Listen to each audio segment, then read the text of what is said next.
Halo guys, welcome back to Korea Ramit bersama orang Korea yang medok. Polo-polo mungkin Polo udah ngeliat di TikTok, di Instagram, di Twitter, di mana-mana. Udah banyak banget beredarnya foto Gangnam di Seoul yang banjir, dan banjirnya itu bukan sebatas kayak sampai pergelangan kaki gini ya, bener-bener sampai sini ada orang berenang, ada orang mengapung di atas mobil dan terjebak.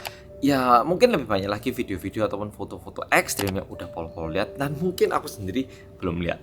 Nah, di video kali ini aku mau menjelaskan sebenarnya apa yang mengakibatkan hujan ini dan juga apa yang sebenarnya terjadi di dalam kota. Oke, Pol. Jadi yang buat hujan kali ini begitu banyak itu sebenarnya diakibatkan faktor iklim. Jadi ada udara yang membawa air ataupun kelembapan air dari bawah Korea dan ada udara panas dari atas. Nah, bertemunya dua udara yang suhunya berbeda ini mengakibatkan hujan yang begitu ekstrim.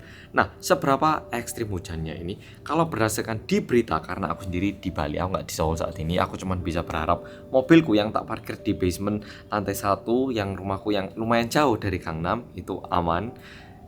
Ya pokoknya itu berharap aman. Aku pun di Bali saat ini, jadi aku nggak bisa ngerasakan betapa parahnya ataupun nggak bisa ngelihat betapa parahnya, cuman bisa berharap itu nggak apa-apa. Seberapa banyak sih hujannya ini turun? Kalau berdasarkan data ini, aku nggak tahu Pol bisa membayangkan nggak ya, hujan ini turun dalam waktu 2 hari itu mencapai 400 mm per jamnya, ini bisa mencapai lebih dari 100 mm. Aku sendiri jujur nggak bisa membayangkan seberapa banyak hujan 100 mm itu. Jadi mungkin agak susah dibayangkan, tapi pokoknya kejadiannya kayak gini. Dan mungkin banyak polo mikirnya, kok mas ini kejadiannya bisa di Gangnam, apalagi Gangnam itu kan tempat yang terkenal mewah, kaya, ada Gangnam Style gitu. Jadi Gangnam di kota Seoul ini memang terkenal merupakan tempat mewah, tempat kaya.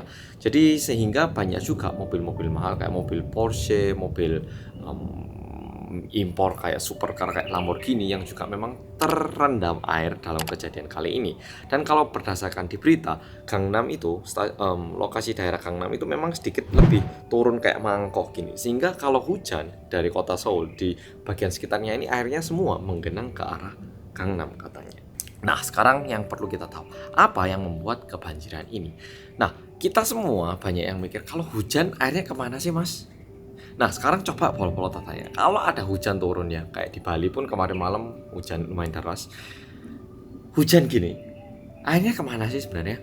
Mungkin kita mikirnya ya ke selokan ataupun ke peraliran air gitu ya. Sebenarnya air dari udara ini, dari langit ini, seharusnya ini dia turun ke daratan, lebih tepatnya ke tanah, dan airnya ini diresap ke bawah, dan nantinya kita itu punya air sumur, air bawah tanah. Oke, jadi di bawah lapisan tanah itu ada yang namanya air. Oke, tapi kebanyakan kota-kota sekarang gimana? Jalannya di aspal. Kenapa kita aspal? Karena nyaman waktu menaiki mobil, perjalanan panjang juga bisa. Tapi negatifnya dari jalan aspal ini apa? Dia tidak menyerap air. Memang ada aspal yang sempat beredar di YouTube yang menunjukkan bahwa aspal pun bisa menyerap air ataupun airnya bisa tembus lewat aspal ini. Tapi jujur itu masih tidak umum di banyak negara. Dan berharap mungkin Korea, Indonesia, semua negara mengimplementasikan aspal-aspal seperti itu biar tidak terjadi kecelakaan yang lebih besar. Nah, sebenarnya di luar kebanjiran, apa sih yang bisa diakibatkan oleh aspal ini? Adanya sinkhole di kota-kota besar kayak Amerika, Jepang. Di Indonesia mungkin pernah, Mbak yakin, sinkhole itu loh, yang misalnya di tengah kota tiba-tiba ada yang jeglong gitu. Nah, sebenarnya yang mengakibatkan sinkhole itu adalah ketika lapisan bawah bagian tanah ini airnya nggak ada. Jadi bayangkan misalnya ini tanah aspal, tanah terus di sininya sebenarnya ada air. Tapi karena airnya ini menghilang ataupun habis dan tidak bisa terisi lagi, dia ini kosong sehingga mengakibatkan tanahnya ini jeglong. Berat. Jeglongi bahasa Indonesianya apa ya? Turun gini. Nah, dengan turunnya tanah ini akhirnya muncullah lubang. Nah, sekarang kalau ada lubang kayak gini, bagaimana kita biasanya mengatasi masalah ini? Nggak diisi air toh, tentu langsung ditambahi lagi tanah dan ditutup kembali. Yang sebenarnya mengakibatkan kota yang kita tinggali ini semakin kering lagi, semakin jauh lagi dari sehatnya alam. Oke, nah jadi sekarang Bobo udah tahu kenapa hujan dan kenapa Gangnam dan juga kenapa kota lebih sering ada banjir plus sinkhole. Memang di luar itu juga ada faktor-faktor kayak pembuangan sampah ataupun daun-daun kering yang ada di jalanan yang seharusnya dibuang ke tempat sampah, dia ini masuk ke selokan dan juga mengakibatkan perhambatan saluran air yang nantinya mengakibatkan video-video kayak gini nih. Ini menunjukkan betapa kuatnya tekanan air sampai tutupnya ini pun itu bisa bergerak-gerak. Dan kalau misalnya Polo-Polo mengalami ataupun menyaksikan secara dekat adanya tutup yang bergetar-getar gini, please menjauh karena beratnya ini mencapai 20 hingga 200 kg yang paling besar. Dan meskipun kita berdiri di atas itu, orang dewasa yang ukur berat 70 kilo berdiri di atas itu pun biasanya bakal terdorong, dan bahkan mobil pun bisa terdorong karena tekanan air. Oke, perlu diingat. Dan kalau misalnya kebanjiran ini terjadi di tempat tinggal Polo-Polo, please sebisa mungkin beradalah di tempat yang aman. Kalau misalnya sinkhole yang tadi kita lihat ini terlontar, itu bisa mengakibatkan kecelakaan pertama, misalnya kena kepala orang ataupun jatuh di rumah orang. Itu kecelakaan pertama. Kecelakaan kedua adalah karena menggenangnya air. Kita nggak bisa melihat adanya sinkhole, seseorang jalan tiba-tiba masuk dan bisa mengakibatkan kematian dalam air ataupun tenggelam dalam air. Nah, nggak cuman itu. Air yang ada di tempat banjir itu adalah air yang tidak bisa dibilang steril. Bisa jadi banyak kumannya, banyak bakterinya, sehingga tidak bagus untuk kesehatan kita semua. Diakibatkan ini tentu cukup banyak kerugian secara ekonomi. Bayangkan berapa banyak mobil yang udah terendam.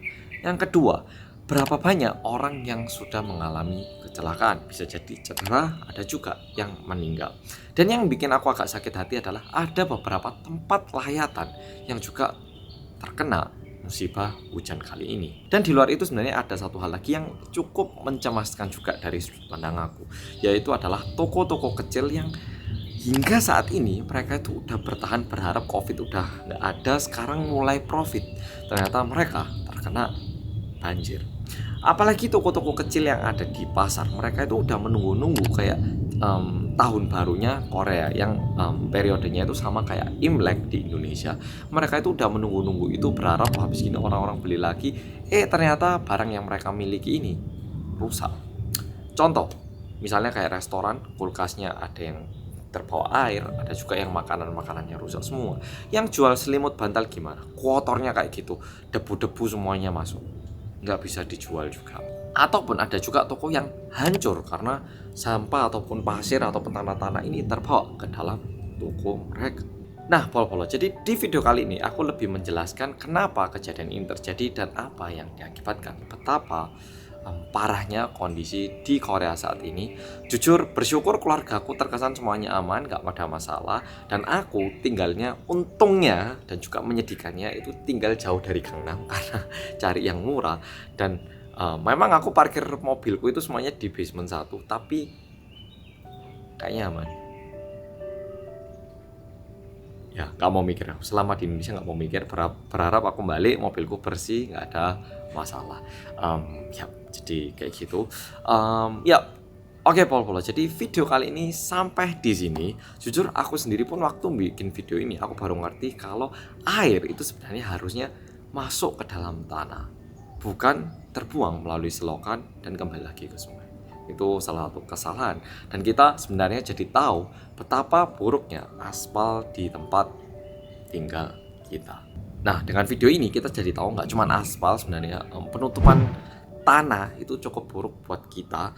Tapi ada satu bentuk pembangunan tanah yang katanya masih lumayan oke, yaitu yang di paving. Karena kalau di paving itu sebenarnya masih ada rongga-rongga yang bikin air itu bisa masuk ke tanah dan terserap ke dalam tanah yang kita injak ini. Memang tinggal di tengah kota itu terkesan sukses dan juga wah, tapi bukan berarti tempat tinggal yang mahal itu selalu aman ternyata.